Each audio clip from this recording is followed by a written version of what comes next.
Funding for this program is provided by Annenberg CPB to advance excellent. Foi chamada de a Segunda Roma. Uma grande cidade entre Europa e Ásia e seu vasto império, que preservaria a cultura greco-romana e a transmitiria ao Ocidente quando a própria Roma estava nas mãos dos bárbaros. O Império Bizantino, neste episódio de A Tradição Ocidental.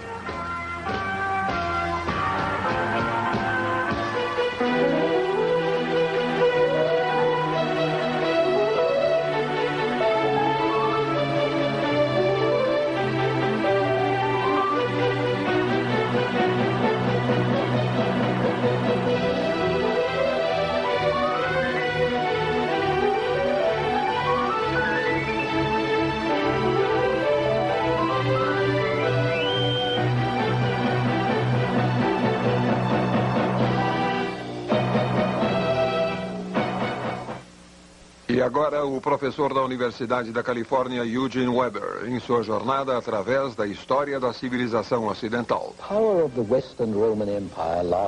O poder do Império Romano Ocidental durou 5 séculos.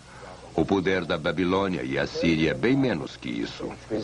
O Império Persa durou 3 séculos, antes que Alexandre lhe desse um fim. E o Império Britânico durou cerca de 2 séculos. Mas o Império Bizantino sobreviveu mais do que todos estes. Só o Egito durou mais tempo. A palavra bizantino vem de Bizâncio, a antiga cidade grega no Bósforo que se tornou Constantinopla, a capital do Império Romano Oriental. Os bizantinos chamavam suas terras de România e chamavam a si mesmos de Romanoi.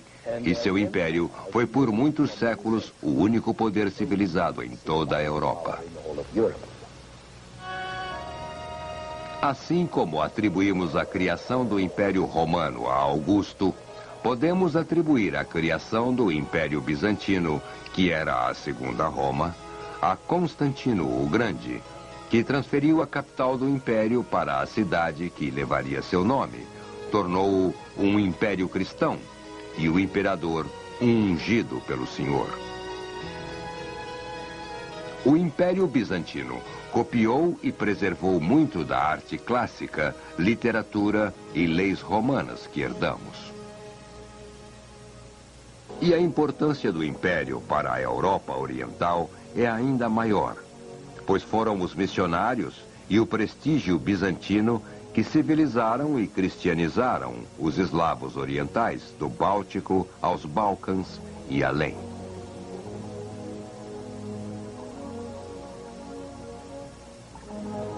Por exemplo, este medalhão esmaltado do século XI foi feito na Geórgia, que já foi parte da União Soviética.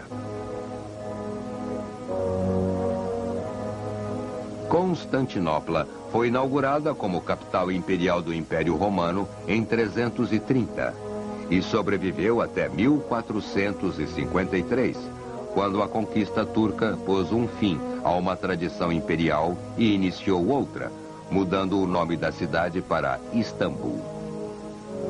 Mas foi uma época de longa duração. Durante estes mais de 1000 anos, os bizantinos conquistaram e perderam vários impérios. No sexto século, um império balcã foi recapturado aos godos. Um império mediterrâneo foi desenvolvido após uma longa e árdua guerra, também contra os godos. E um império africano foi reconquistado dos vândalos. Mas o Império Africano e grande parte do Oriente Médio foram perdidos para os árabes no 7º século. A maior parte do Império Mediterrâneo foi perdida na mesma época e o restante perdido no século XI. E o Império Balcã foi perdido e parcialmente recuperado no século IX. O problema com Constantinopla, representada aqui como uma figura clássica, era que sua tradição era romana. É possível dizer que isto é Roma, pelo capacete e roupa militar. A visão imperial de Constantinopla era a do antigo Império Romano Mediterrâneo, que não estava bem colocada, se tivermos em mente os problemas da época e escala que foram demais até para Roma.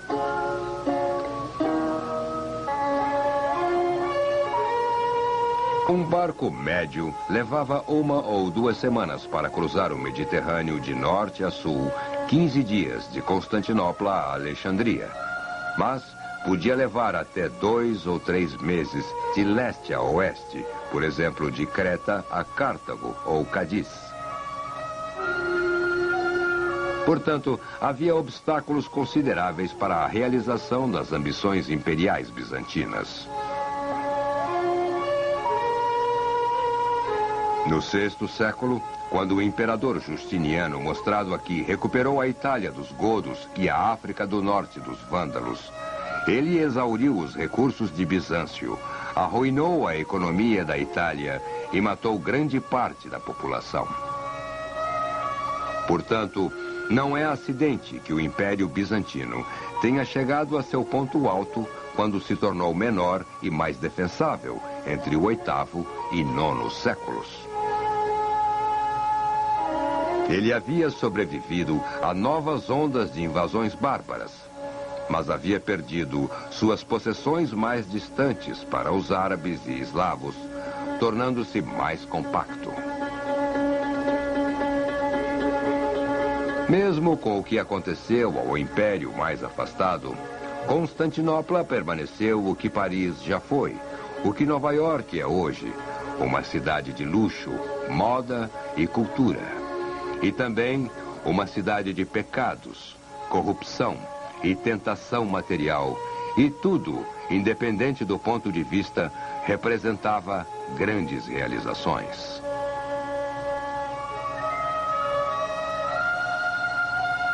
A cidade foi construída numa alta península no Bósforo, onde a Europa chega bem perto do litoral asiático.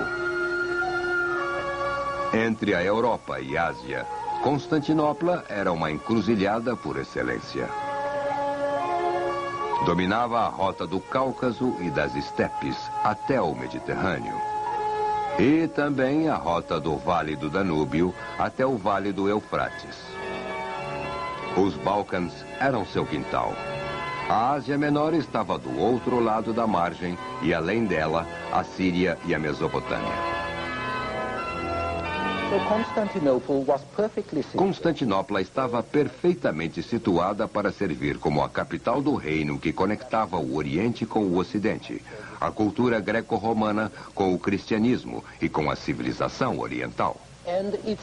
Sua história é a ponte que nos liga ao Egito, que passou a governar, e com a Pérsia, com quem lutou e finalmente derrotou, e até com Alexandre o Grande, cujo título de Basileu, ou Rei Real, os bizantinos usaram para seus governantes.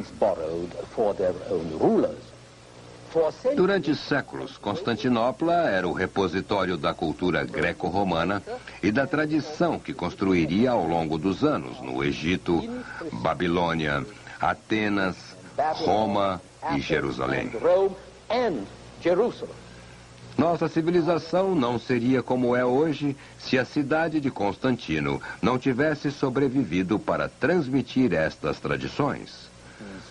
O latim de Roma e o grego de Atenas, as habilidades, as artes, o pensamento, as lembranças, aos bárbaros do Ocidente e a seus sucessores gradualmente mais civilizados. Assim, a sobrevivência da cidade foi crucial, pois ajudou a formar o nosso passado. Talvez o fator mais importante em sua sobrevivência tenha sido a convicção de que o império era um desígnio de Deus, protegido por ele e seus representantes ungidos. Por outro lado, é esta mesma convicção religiosa que explica o tradicionalismo, o extremo conservadorismo de Bizâncio. Se seu Estado é fundado sob os desejos dos céus, por que inovar? Um governante bizantino podia perder o trono, e Deus sabe que muitos deles o perderam por assassinato, como mostrado aqui. Revoluções palacianas ou revoltas na cidade. Mas uma mudança de imperador não significava mudança de política, exceto nos pequenos detalhes, pois mudá-la seria como mudar sua fé. Assim, com a aprovação segura dos céus, o soberano e o Estado bizantino eram ambos defensores da fé. A concentração de toda a autoridade nas mãos do representante de Deus, como o imperador mostrado aqui, era por si uma grande fonte de força. No Ocidente, os homens viviam sob vários sistemas legais diferentes. Lei tribal, lei local, lei nobre e a lei do Estado Central. E todas lutavam uma batalha contínua por reconhecimento da área rural, das províncias, que demorou séculos e o problema só foi resolvido bem pouco tempo atrás. Aqui, por exemplo, estão os grandes proprietários do VI século na Itália, que eram uma lei por si. Mas no Oriente havia apenas uma lei. E essa lei romana emanava de uma única fonte, o governante. Mesmo as decisões do Conselho da Igreja precisavam da aprovação do imperador. Isto é o que foi chamado de cesaropapismo, um sistema político onde o chefe do Estado é também o senhor da Igreja. E o patriarca, o bispo de Constantinopla, vivia à sombra do Palácio Imperial.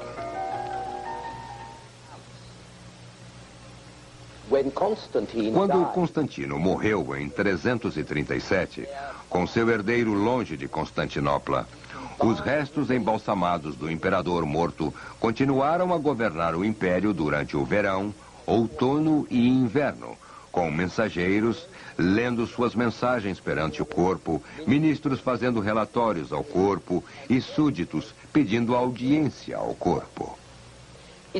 É importante saber que mesmo esta imagem macabra de um cadáver governante teve suas raízes no passado. Era simplesmente o triunfo da visão helenística da posição sublime do imperador. Uma visão que existia no Oriente desde os dias de Alexandre, a qual os romanos levaram algum tempo para adotar, mas que o imperador Diocleciano exigiu explicitamente em Roma no final do III século. E foi bastante útil, pois concedeu ao Império Bizantino uma autoridade e estabilidade que o antigo Império Unificado jamais tivera. Unified Empire never had. Não importava mais se o imperador fosse eleito, se tinha direito hereditário ou se havia usurpado o poder, pois seu trono apoiava-se em situações mais sólidas do que os processos mundanos poderiam assegurar.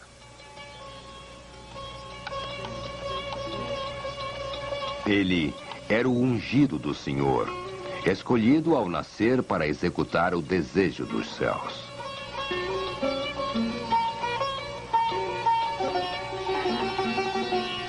E como os bizantinos acreditavam que a promoção a governante vinha apenas de Deus, o trono imperial estava aberto a todos. Camponeses, nobres, escolares, analfabetos. A única condição era de que o governante fosse um cristão ortodoxo. Léo I, no V século, fora um açougueiro. As pessoas em Constantinopla costumavam mostrar o local onde ele e sua mulher vendiam carne. Justino I, no VI século, fora um velho suinocultor que apareceu na capital descalço com um saco nas costas. E um dia, seu sobrinho deixou a família no campo para unir-se ao tio. Seu nome era Justiniano e tornou-se o imperador em 527. Focas, que governou no 7º século, era um simples centurião. Léo III, no 8º século, era um biscateiro. Basílio I, no século IX, era um camponês, provavelmente um pastor da Macedônia. E Miguel IV, no século XI, era um criado da Paflagônia, no Mar Negro. Mas depois de um homem tornar-se imperador, não havia nenhum método constitucional pelo qual ele pudesse ser deposto, exceto uma revolução bem-sucedida.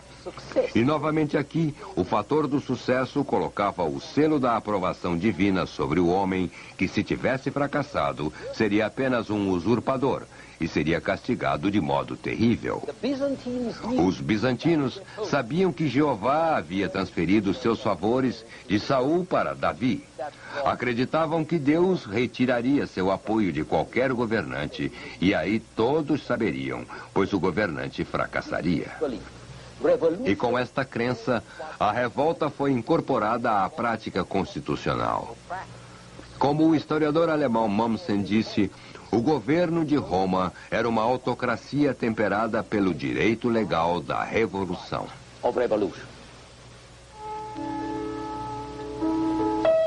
De 88 imperadores que governaram Bizâncio através de 11 séculos, mais de 1/3 era de usurpadores. E os outros tantos morreram em circunstâncias violentas, envenenados, esfaqueados, estrangulados, decapitados, morreram de fome, torturados até a morte ou simplesmente cegados, o que era considerado mais humano. Como resultado, tornou-se particularmente importante enfatizar a santidade do imperador, sua distância, sua condição de intocável.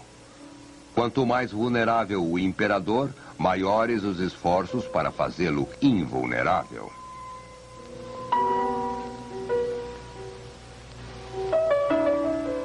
Este é Constantino II e sua imperatriz, que governou no 4º século. Foi quando o império foi mais ameaçado, no 3º, 4º e 5º séculos, e quando a posição pessoal do imperador estava menos segura. Foi quando as cerimônias imperiais ficaram rígidas e a distância aumentou entre o governante e seus súditos. Um tipo megalomaníaco de drama foi delineado para aumentar o poder e compensar pelas falhas desse poder. É possível vermos isso olhando os mosaicos do imperador Justiniano e a imperatriz Teodora. Rijos e esplêndidos em meio a seus cortesãos. Sua postura lembrando o governante imóvel, o mais alto poder do cosmos.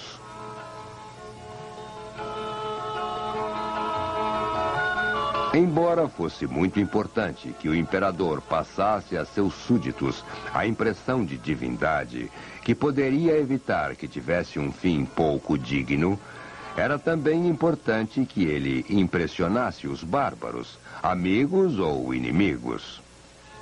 Isto era mais praticável, pois os bárbaros eram menos sofisticados.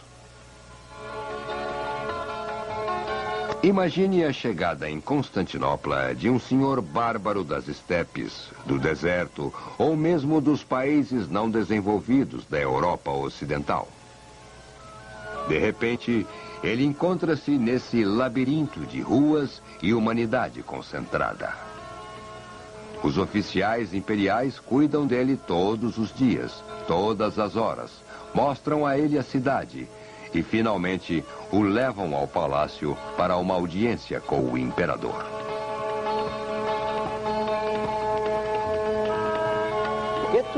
Para chegar à sala do trono, ele passa por um tipo de palácio do Mágico de Oz, através de um labirinto de corredores de mármore e aposentos ricos com mosaicos e tecidos de ouro, por longas filas de guardas do palácio em uniformes brancos, por multidões de patrícios, bispos, senadores, tudo isto acompanhado da música de órgãos e corais da igreja, com eunucos em ambos os lados, segurando-o pelas axilas, até que, finalmente, ele entra na sala octogonal, onde uma figura silenciosa e rija, totalmente imóvel, está sentada num trono elevado, coberto de tecido roxo, sendo esta a cor imperial, proibida a todos os outros. A mobília da sala é muito estranha. Há leões, grifos, pássaros em árvores, tudo dourado, como uma loja glorificada de brinquedos mecânicos. Tudo isto é colocado em movimento na entrada do Senhor Bárbaro. Os animais abrem suas bocas. Os pássaros abrem seus bicos e cantam. Os grifos assobiam.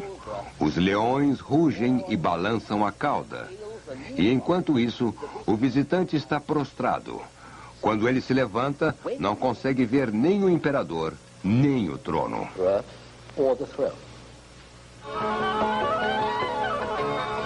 Finalmente, ele descobre que o trono foi elevado e o imperador ainda está sentado, rijo, pintado, mas agora usando uma roupa diferente da que parecia estar usando um minuto atrás. E certamente longe demais para ver uma conversa. O homem não está apenas impressionado. Ele está estupefato, dominado por todo este esplendor. Ele concorda em lutar pelo Cristo romano e pelo Império. Receberá presentes, honras, subsídios. Pode até receber uma princesa bizantina em casamento. Certamente receberá a visita do bispo, que é súdito do patriarca de Constantinopla, para defender os interesses imperiais. Os bizantinos e seus imperadores entendiam bem que a diplomacia é mais barata do que a guerra, pois quando dá certo, seus inimigos lutam por você. E mesmo quando não dá certo, ajuda a ganhar tempo.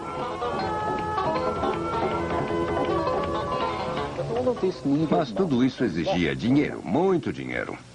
No terceiro século, a administração imperial entrou em colapso. A inflação subiu os preços enormemente e a economia do império ameaçava regredir ao sistema de troca. Mas no quarto século, reformas recuperaram o valor do dinheiro. E o sistema de impostos foi estabelecido novamente, o que ajudava a manter o governo burocrático. Isto salvou o Oriente, mas não pôde salvar o Ocidente, que voltou à economia de troca com seus governantes bárbaros, tornando-se cada vez mais fraco, pois não podiam pagar para se protegerem. Entretanto, a parte oriental do império foi garantida por uma administração segura e economia estável, que amparou a diplomacia e permitiu que os soldados fossem pagos em ouro.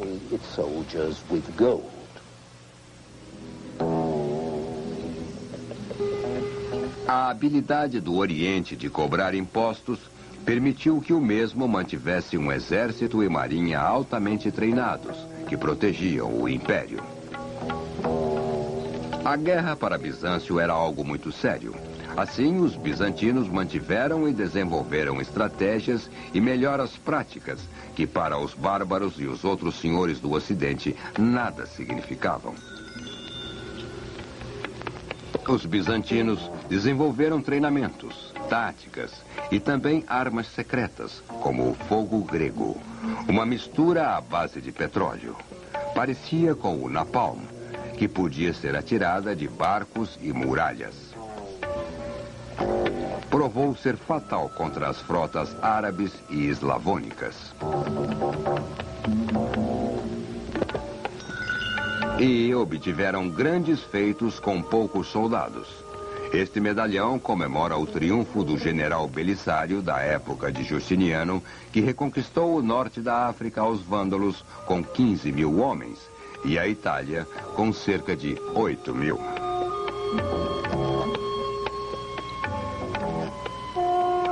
No século X, o total das forças militares bizantinas era de, no máximo, 140 mil homens. Mas houve uma instituição que foi ainda mais importante para a sobrevivência e a unidade do Império Bizantino do que o exército.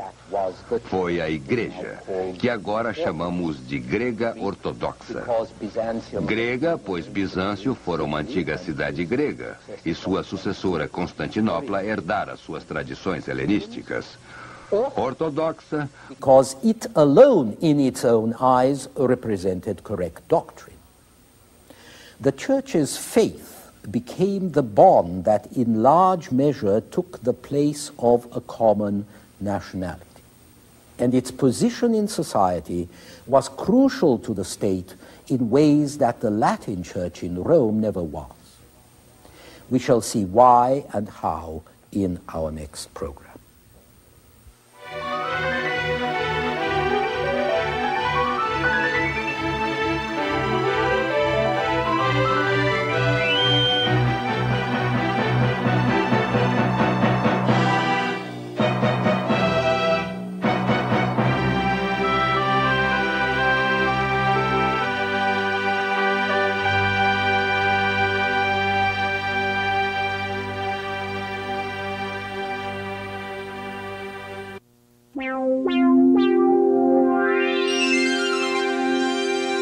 Funding for this program is provided by Annenberg CPB to advance excellent teaching.